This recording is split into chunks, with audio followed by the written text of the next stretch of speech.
அன்பான நேயர்களே, காலை வணக்கம். பேராயிரம் பரவி வானோர் ஏற்றும் பெம்பானை பிரிவிலா அடியார்க்கு என்றும் பாராத செல்வமோ வருவிப்பானை மந்திரமோ தந்திரமோ மருந்துமாகி தீராத நோய் தீர்த்து அருள வல்லான் தன்னை திரிபுரத்தின் சிலுகை கொண்ட போரானை புள்ளிருக்கு வேலூரானை போற்றாதே ஆற்றனாள் போக்கினேனே பால் நினைந்தூட்டும் தாயினும் சால பறிந்து நீ பாவியேன் உடைய ஊனினை உரைக்கு உள்ளளி பெருக்கி உலப்பிலா ஆனந்தமாய தேனினை சொரிந்து புறம் புறம் திரிந்த செல்வமே சிவபெருமானே யானுனை தொடர்ந்து சிக்கனம் பிடித்தேன் எங்கு எழுந்து அருள்வதையே. அன்பான நேயர்களே, இன்று மாசி மாதம் 5ஆம் நாள் திங்கட்கிழமை சோமவாரம், சிவபெருமானுக்கு உகந்த நாள். இன்று பஞ்சமி திதி, அருமையான திதி பஞ்சமி திதி. சித்திர நட்சத்திரம், பரவாயில்ல நட்சத்திரம், சித்த யோகம். திங்கட்கிழமை ராகு காலம் எப்போவுமே 7 to 9, யமகண்டம் 10:30 முதல் 12, குளிகர் 1:30 முதல் 3, சூலம் கிழக்கு, பரிகாரம் தயிர். அன்பான நேயர்களே, இந்த கிரகங்கள்லாம் எப்படி இருக்கிறது என்று பார்ப்போம். இன்றைக்கு சூரியன் புதன் சனி 3 கும்பத்தில் இருக்கு, சுக்கிரன் ராகு மீனத்தில் இருக்கு, குரு பகவான் ரிஷபத்தில் இருக்கார், செவ்வாய் மிதனத்தில் இருக்கு, கேது கன்னியில் இருக்கு. இந்த கிரகங்களுடைய நிலைமை இதுதான். இன்னைக்கு நமக்கு ராசி பலன்கள்லாம் எப்படி இருக்கிறது என்று பார்ப்போம். அன்பான மேஷராசி என்பவர்களே, உங்களுக்கு குரு பகவான் இன்றைக்கு 2ஆம் இடத்துல இருக்காங்க. 2ல் குரு இருப்பது மிகவும் சிறப்பு. இந்த 2ஆம் இடத்துல இருக்கிற குரு என்ன பண்ணுவார்னா, நல்லது செய்வார், நன்மை நடக்கும். சனி பகவான் உங்களுக்கு 11ல் இருக்குது, சூரியன் 11ல், புதன் 11ல், இதெல்லாம் 11ல் இருப்பது நன்மை தான். அதனால் மேஷராசி என்பவர்களுக்கு நல்ல நேரம். பொறுமையாக நிதானமாக எல்லா காரியத்தையும் பண்ணுங்க. உங்களுக்கு தேவையான நல்ல காரியங்கள்லாம் நடக்கும் அப்படிங்கிறதுக்கு வாய்ப்பு நன்றாக இருக்கிறது. ரிஷபராசி என்பவர்களே, உங்களுக்கு குரு ஜென்மத்தில் இருக்கார். ஜென்ம குரு ஏதாவது இடம் மாற்றங்களை கொடுப்பாரு. அந்த இடம் மாற்றம் நல்ல விதமாக இருக்கும், நல்ல மாற்றங்களாக இருக்கும். வெளிநாட்டுக்கு போகலாம், வெளிநாட்டில் இருந்தால் இங்கே வரலாம், வீடு வாடகை வீட்டில் இருந்தால் சொந்த வீட்டுக்கு போகலாம். இப்படியெல்லாம் நிறைய இடமாற்றங்கள் இருக்குது. அந்த இடமாற்றங்கள் நன்மையாக முடியும்.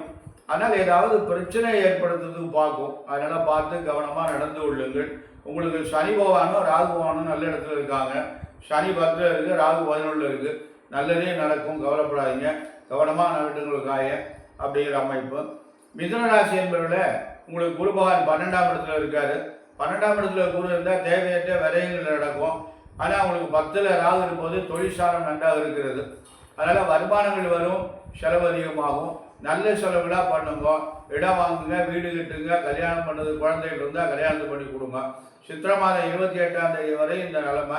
அதுக்கப்புறம் உங்களுக்கு ஜென்மத்துக்கு வர்றாரு ஜென்ம குரு. அதனால் பார்த்து ஜாகிரதையாக நடந்து கொள்ளுங்கள்.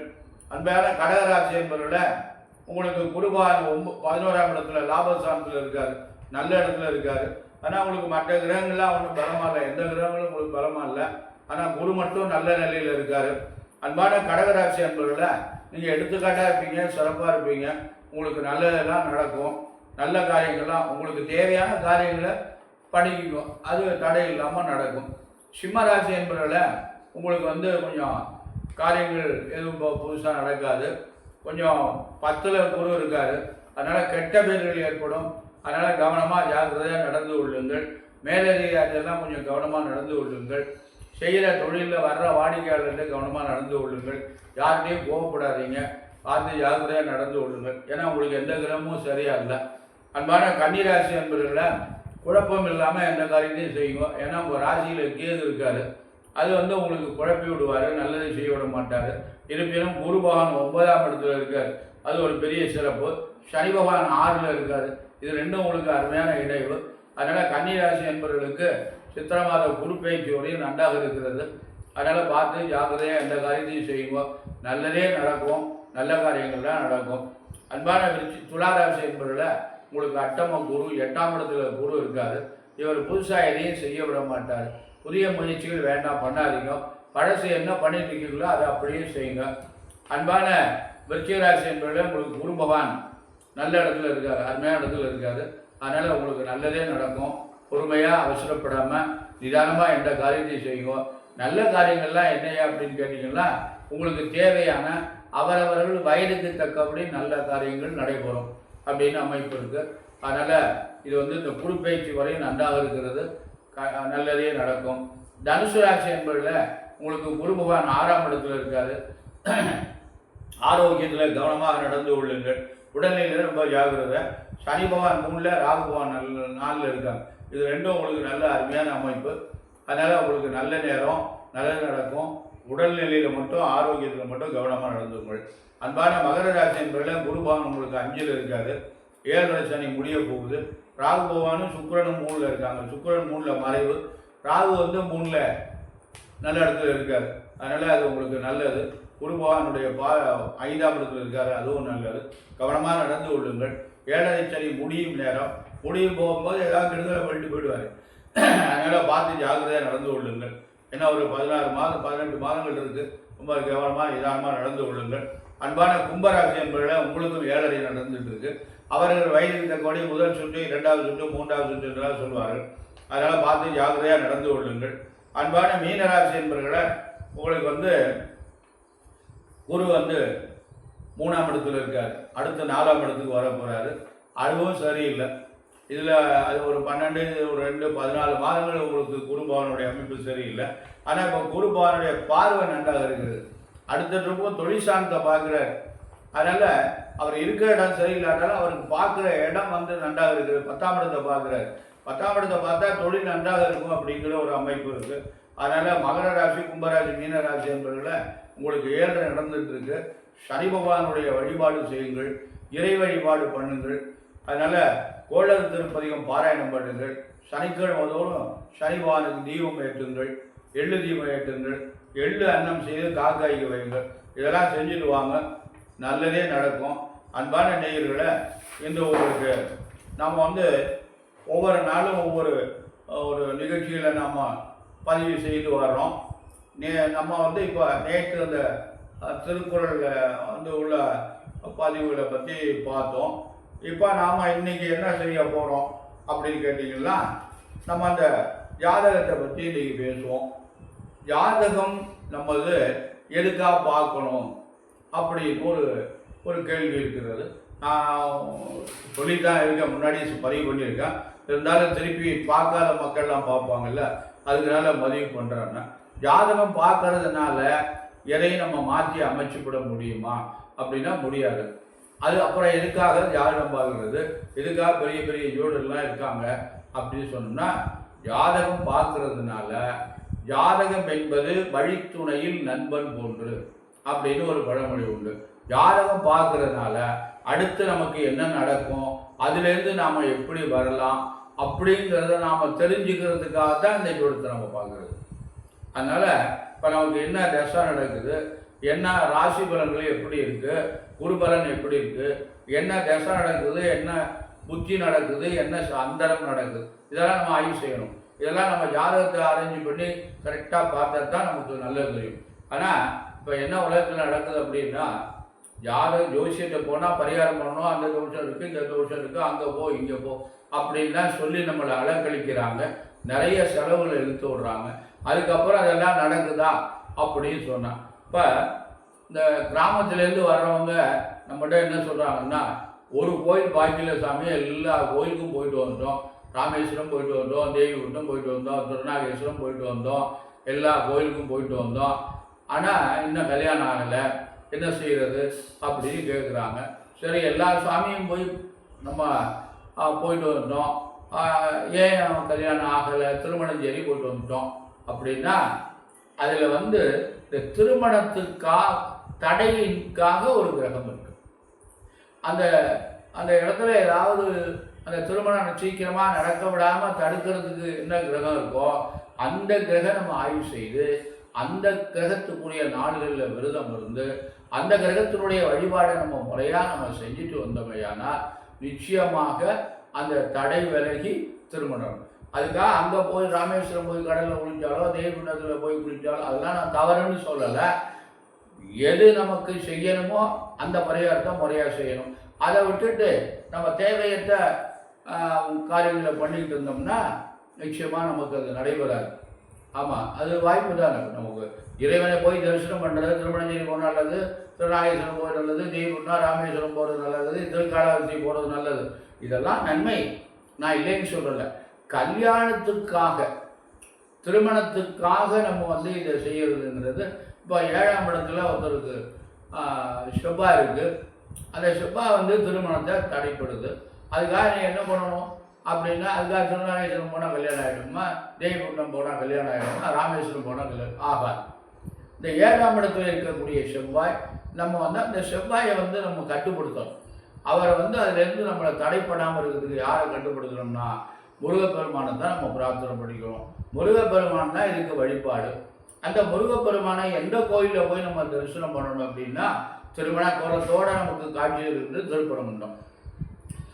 அந்த செவ்வாய்க்கிழமையோட விரதமாக இருந்து திருப்பரங்குன்றத்தில் போய் பிரார்த்தனை பண்ணிக்கிட்டு நம்ம செவ்வாய்க்கிழமைக்கு தோறும் காலமால கந்த சஷ்டி கவசத்தை பாராயணம் பண்ணோம்னா நிச்சயமாக நமக்கு திருமணம் தடையெல்லாம் நடக்கும். இப்போ அந்த செவ்வாயினால நமக்கு குழந்தை பாக்கியம் தடைப்படுது. அதுக்கு எங்கே போகிறது? திருச்செந்தூர் போகணும். திருச்செந்தூர் போய் நம்ம அங்கே கடலில் குளித்து சுவாமி தரிசனம் பண்ணிட்டு அங்கேயே பிரார்த்தனை பண்ணிக்கிட்டு, இறைவா எனக்கு அடுத்த வருஷம் அந்த குழந்தை பிறக்கட்டும், சன்னதியில் கூப்பிட்டு பேர் வைக்கிறேன் அப்படின்னு பிரார்த்தனை பண்ணிட்டு அங்கேயே உட்கார்ந்து கந்தசஷ்டி கவசத்தை காலமால பாராயணம் பண்ணோம்னா நிச்சயமாக குழந்தை ஏற்படும். இதெல்லாம் என்னுடைய அனுபவத்தில் நான் பார்த்த உண்மை. சட்டியில் இருந்தால் தான் அகப்பையில் வரும் என்று சொல்லுவாங்க அப்படின்னு ஒரு சாதாரணமாக ஒரு பழமொழி. இதுக்கு கிராமத்தில் என்ன சொல்லுவாங்கன்னா, சட்டியில் சாப்பாடு இருந்தால் தானே அகப்பையினால் மோந்து வைக்க முடியும் அப்படின்னு சொல்லுவாங்க. சஷ்டியில் விரதம் இருந்தால் அகம் என்ற கர்ப்பப்பையில் குழந்தை உருவாகும் அப்படின்னா இதுக்கு பொருள்.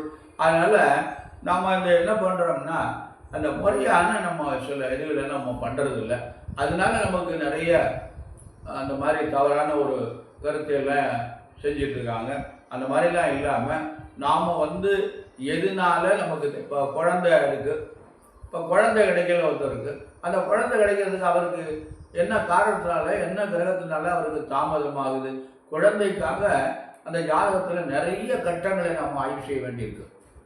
என்னென்ன கட்டங்கள் ஆய்வு செய்யணும்னா, 5ஆம் இடத்தை பார்க்க வேண்டியிருக்கு, 7ஆம் இடத்தை பார்க்க வேண்டியிருக்கு, 9ஆம் இடத்தை பார்க்க வேண்டியிருக்கு, 10ஆம் இடத்தை பார்க்க வேண்டியிருக்கு.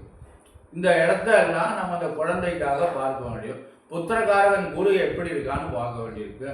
5ஆம் அதிபதி புத்திர ஸ்தானாதிபதி எந்த இடத்துல இருக்கான், அவன் யாருடைய சாரமாக இருக்கான், அவன் நல்ல இடத்துல இருக்கானா, பலமாக இருக்கானா, அவனை யாரும் பாவகிரகம் பார்க்குதா, அந்த 5ஆம் இடத்த புத்திர ஸ்தானத்தை யாரும் பாவகிரகம் பார்க்குறாங்களா, பூர்வ புண்ணியஸ்தானம் என்று சொல்லக்கூடிய 9ஆம் இடத்துல ஏதாவது கிரகங்கள் இருக்கா, இப்படியெல்லாம் நம்ம ஆய்வு செய்து விட்டு நம்ம பூர்வ புண்ணியஸ்தானம் கெட்டு போயிருந்ததுன்னா நமக்கு குழந்தை கிடைக்கிறது ரொம்ப கஷ்டம்.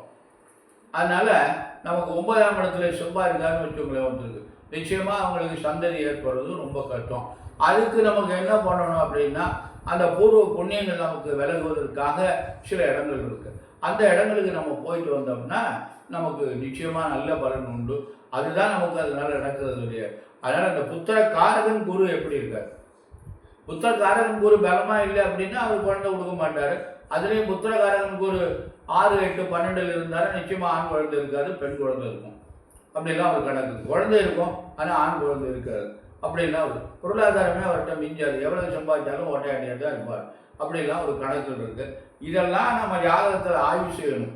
ஆய்வு செய்து ஜாதகங்களை நம்ம முறையாக கணக்கிட்டு நல்ல ஒரே பஞ்சாங்கம் கொண்டு ஜாதகங்களை நம்ம கணக்கிட்டு நாம் ஒரு நல்ல ஜோதிடர் அணுகி நம்ம பலன்களை நாம் அறிந்து கொண்டு அதுக்கு தகப்படி நம்ம நடந்து கொண்டோமேனால் நமக்கு வருகின்ற விளைவுகளை நாம் நிவர்த்தி செய்யலாம். அதனால் அன்பான நேயர்களை நிறைய அந்த ராசி பலன்களில் நிறைய இந்த ராசிக்கு இன்றைக்கி நிறைய பலன்கள்லாம் நல்லபடி நடக்க போகுது, அப்படி நடக்க போகுது, இப்படி நடக்க போகுதுன்னு சொல்கிறாங்க. இது எப்படி நடக்கும்னு தெரியல. அதாவது ராசி என்பது 10% தான் வேலை செய்யும். கடுமையாக போனால் 15% மேலே ராசி பலன் வேலை செய்யாது. அவங்கவுங்க தசாபுத்தி, அவங்கவுங்க ஜாதகத்தில் உள்ள கிரகங்கள் இதெல்லாம் நன்றாக இருந்தால் தான் அந்த ஜாதகம் வேலையை செய்யும். அதாவது ஒரு ஜாதகத்தில் கிரகங்கள் பலமாக இருந்தால் அந்த ஜாதகரை அசைக்க முடியாது. கிரகங்கள் பலமாக இருக்கணும். அதாவது லக்கணத்திலிருந்து 4 பக்கமும் கிரகங்கள் பலமாக இருந்தால், அதாவது கேந்திர பலம், திருக்கோண பலம், ஆட்சி, உச்சம், இப்படிலாம் கிரகங்கள் வலுவாக இருந்தால் அந்த ஜாதகம் வந்து நல்லா இருக்கும். ஒரு வீடு கட்டுறோம், அந்த வீட்டில் வந்து 4 மூலையிலையும் அஸ்திவாரம் பலமாக இருந்தால் அந்த வீடு உட்காராது. அதே மாதிரி இந்த ஜாதகத்தில் லக்னத்துக்கு 4 பக்கமும் கிரகங்கள் பலமாக இருக்குமேயானால் அந்த ஜாதகம் வந்து அடிப்படை நன்றாக இருக்கிறது. அடிப்படை நன்றாக இருக்கிற போது அவருக்கு என்ன கஷ்டங்கள் வந்தாலும் விலகி போயிடும், அவர் கஷ்டப்பட மாட்டார். இப்படியெல்லாம் அதுக்கு விளக்கங்கள் இருக்குது. அதனால் நம்ம வந்து என்ன பார்க்கணும்னா, இந்த ஜாதகத்தில் எழுதுறதுலையும் நிறைய பிழைகள் இருக்கு. நம்ம பாம்பு பஞ்சாங்கப்படி தான் நம்ம பார்க்குறோம். அந்த பாம்பு பஞ்சாங்க கணக்குப்படி நம்ம பஞ்சாங்கத்தில் வந்து கம்ப்யூட்டரில் போட்டு பார்க்குற போது பஞ்சாங்கத்தை கம்ப்யூட்டரில் போடுறது தப்புன்னு சில பேர் சொல்கிறாங்க. அதே வருஷத்துக்கு பஞ்சாங்கத்தை எடுத்து நம்ம ஆய்வு செய்கிற போது இப்போ இந்த எழுதுறதுக்கு அதுக்கும் நிறைய வித்தியாசம் இருக்குது. நவாம்சத்தில் அப்படியே எல்லாத்தையும் தப்பாக எழுதுகிறாங்க. அது வந்து அப்போ ஒரு முறையான ஒரு ஜாதகத்தை கணிப்பு செய்யணும். நான் யாரையும் குறை சொல்லலை, எனக்குமே அவ்வளோ தூரம் சிறப்பாக தெரியுமான்னு எனக்கு தெரியல. நான் சொல்கிறது கரெக்டாக இருக்கான்னு மக்கள் தான் சொல்லணும். அதனால் அந்த ஆய்வுக்கு நம்ம எடுத்துக்கொள்கின்ற பொழுது அங்கே தவறு ஏற்படுகிறது. இப்போ கிரகங்களை ராசியில் கிரகங்கள் கரெக்டாக போடுறாங்க, நவாம்சத்தில் பார்க்குற போது அவரது கிரகங்களையும் மாறி மாறி அந்த பாதசாரங்களை சரியான ஆய்வு செய்யாமல் அவங்க அப்படியே நவாம்சத்தில் கிரகங்கள் அடைப்படுறாங்க. அப்போ நவாம்சத்தில் அவங்க வந்து தவறாக கிரகத்தை அடைக்கிட்டு தவறாக பலன்னு சொன்னாங்கன்னா அது வந்து நவாம்சத்தை பார்க்குறதே இல்லை. ராசி கட்டத்தை மட்டும் பார்த்துட்டு ராசி கட்டத்தையும் ஒழுங்காக ஆய்வு செய்கிறது இல்லை, ராசி பலனை மட்டும் பார்த்துட்டு பிரமாதமாக இருக்குன்னு பலன் சொல்கிறாங்க. அதனால் அன்பான நேயர்களை நம்ம வந்து என்ன பண்ணு கேட்டால், ஒரு நல்ல மருத்துவரை நாடணும். ஒரு நல்ல மருத்துவரை நாடி நம்ம வைத்தியம் பண்ணிட்டோம்னா நிச்சயமாக நமக்கு வந்து ஒரு நல்ல பலன் உண்டு. அதனால் நல்ல மருத்துவர் என்னன்னா, இந்த நோய்க்கு இதுதான் மருந்து, இந்த நோயை இப்படித்தான் நம்ம நிவர்த்தி பண்ணணும் அப்படின்னு அவர் கண்டுபிடிச்சிடுவார். கண்டுபிடிச்சி அதுக்கு தகுந்தபடி எளிமையான முறையில் நமக்கு வந்து நம்முடைய ஆரோக்கியம் கெடாமல் நமக்கு வைத்தியம் செய்து நிறைய செலவு எடுத்து விடாமல் வைத்தியம் செய்து நம்ம நோயை குணப்படுத்திடுவார். இது ஒரு நல்ல வைத்தியர். அதே மாதிரி ஒரு நல்ல ஜோதிடர், ஒரு நல்ல ஆசிரியர், ஒரு நல்ல மனிதர்கள், இவங்கெல்லாம் நிறைய இருக்காங்க. ஒரு நல்லவர்கள் வந்து நல்ல பாதையை காட்டுவாங்க, தீய பாதையை நிச்சயமாக காட்ட மாட்டாங்க. நல்ல மனிதர்கள் என்பது நமக்கு தேவையான ஒரு நல்ல பாதைகளை காட்டுவாங்களே தவிர, ஒரு மனுஷன் கஷ்டப்படுறான்னா இந்த பாதையில் போய் என்னால் முடிஞ்ச உதவி செய்கிறேன்பாங்க, அவர் நல்லவர். ஒரு நல்ல ஆசிரியர் இருந்தாங்கன்னா அவங்க நல்ல பாடங்களை நடத்தி குழந்தைகளை வழி நடத்தி கொண்டு போவாங்க. இப்போ அந்த மாதிரிலாம் இருக்காங்களான்னு தெரியல. நல்லவர்கள் இருக்காங்களாங்கிறது ரொம்ப கஷ்டமாக இருக்குது. அதனால் இருக்காங்க, நிறைய பேர் நல்லவர்கள் இருக்காங்க, நான் இல்லைன்னு சொல்லலை. அதனால் இருக்காங்களாங்கிறது கொஞ்சம் கஷ்டமாக தெரியுது. அது மாதிரி ஒரு நல்ல மருத்துவர் நிறைய பேர் இருக்காங்க, நல்ல மருத்துவர், அருமையான மருத்துவர்லாம் இருக்காங்க, ஒரு நல்ல ஜோதிடர் இருக்காங்க. அது மாதிரி ஒரு நல்லவர்களை நாடி நாம் வந்து அவர்களுடைய ஆலோசனையை கலந்து நம்ம நலம் பெற வேண்டும்.